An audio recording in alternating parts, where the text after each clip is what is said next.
All right, welcome back to the channel, everybody. I'm Dr. Rocks with Pounding Rocks Truck Shop, and what we're looking at here is the fuel pump and sending unit on a 1992 Nissan Pathfinder.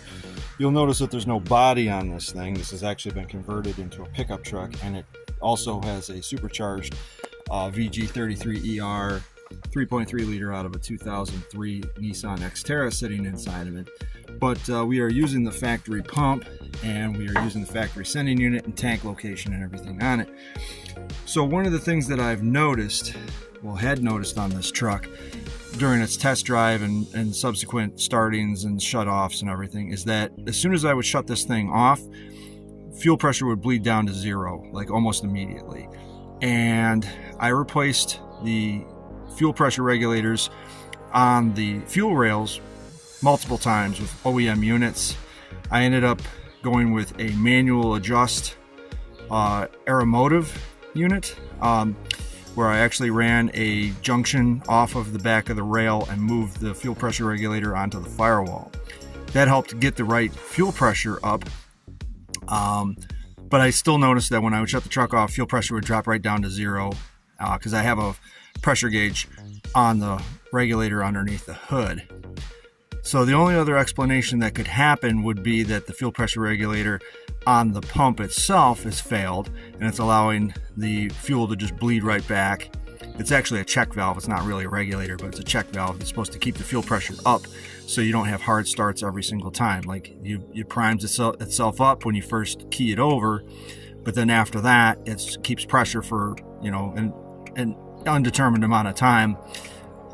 So when you go to start the truck again, it doesn't crank while it's building pressure up in the system. This thing would hard crank because it was building pressure up every single time. It was trying to build pressure up every single time that I started it. So after multiple fuel pressure regulators on the rail and the manual one and still getting the same results, I have determined that the fuel check valve on the pump went bad.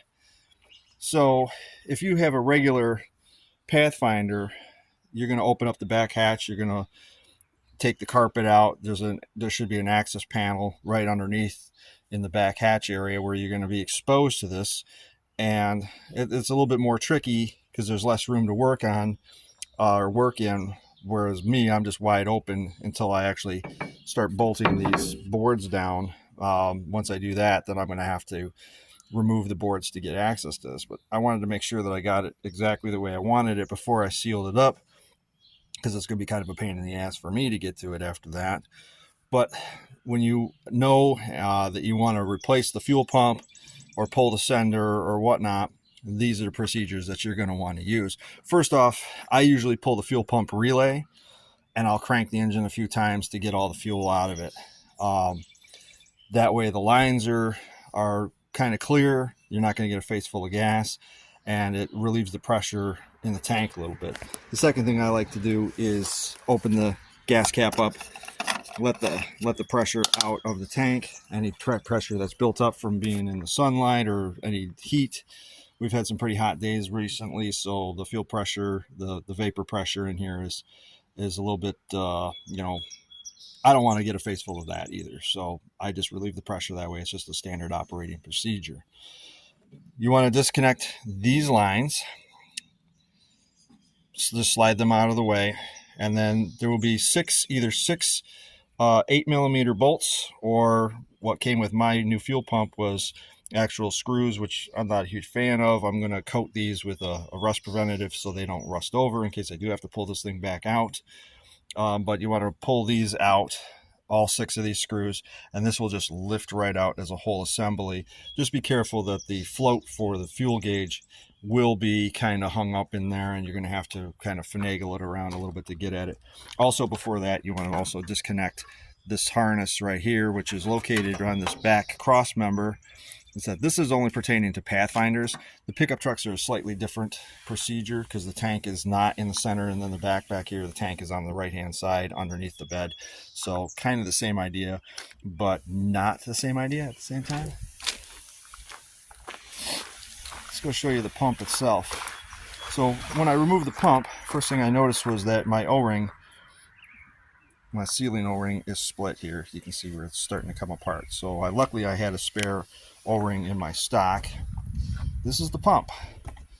So what you're seeing here is the two power connections, the power and ground, which this Carter kit that came with, these are on there, but you have to solder them to the lug on the bottom plate of the sending unit. I don't want to do that. So I cut them, and I cut them off, and I stripped them back, and I did butt connectors in there, insulated butt connectors. We'll see. Hopefully they don't dissolve in the fuel or whatever, but I guess we'll find out.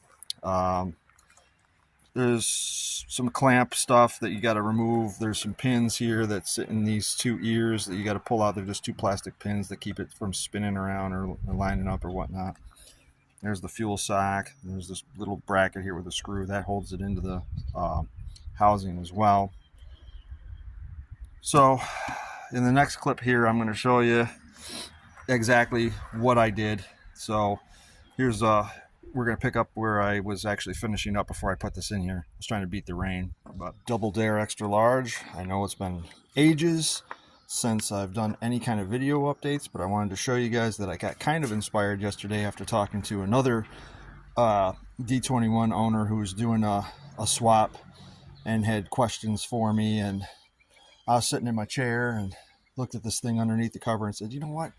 I really should get back to working on this thing. So I want to thank my viewer for texting me and asking me some questions, because I was like, yeah, I hadn't even touched this thing this year. I haven't even started it, nothing.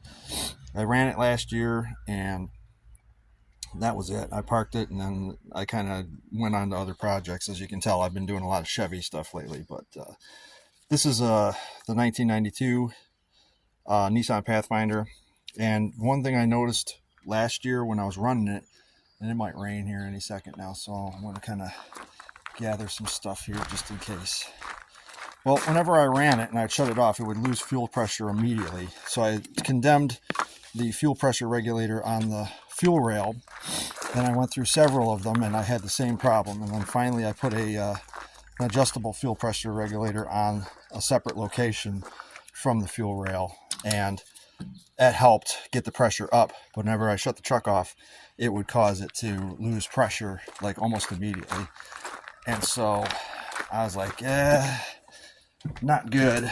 So I did some research and come to find out that there is a regulator, like a pressure regulator on the pump itself. Here's the old pump. You can see this right here is the regulator that's mounted to the actual pump itself, and there's the screen for picking up the fuel, pickup tube, pump. So I bought one of these, a Carter fuel pump kit. Came with a bunch of extra stuff that homie's not using. Just want to show you guys what you got to do to swap out the pump here. Real easy. You got to remove this clamp, these two bolts. There's two plastic pins on each end.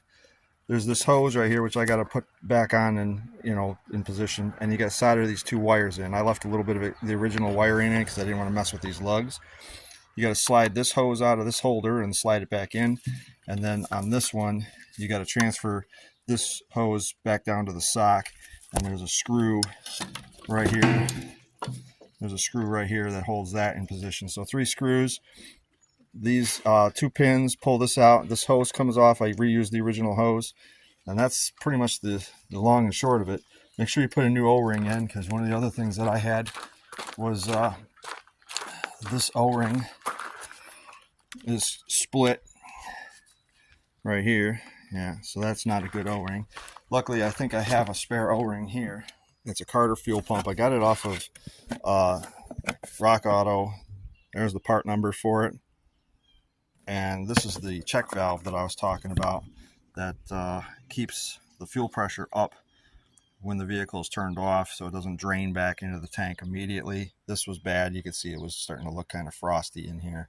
So it would drain back, and then the truck would have a hard start right after that because it had no fuel pressure and I had to build it back up again. So I'm not going to run it today because I really don't feel like pulling the whole cover off and putting a battery in it.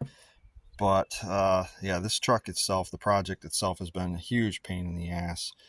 And I was feeling uninspired, but as I said, I've had a couple guys that have been reaching out to me and just BSing with me about Nissan stuff, and just that alone is kind of inspiring, because you just know that there's other people out there with projects, with pains in the asses, all that good stuff.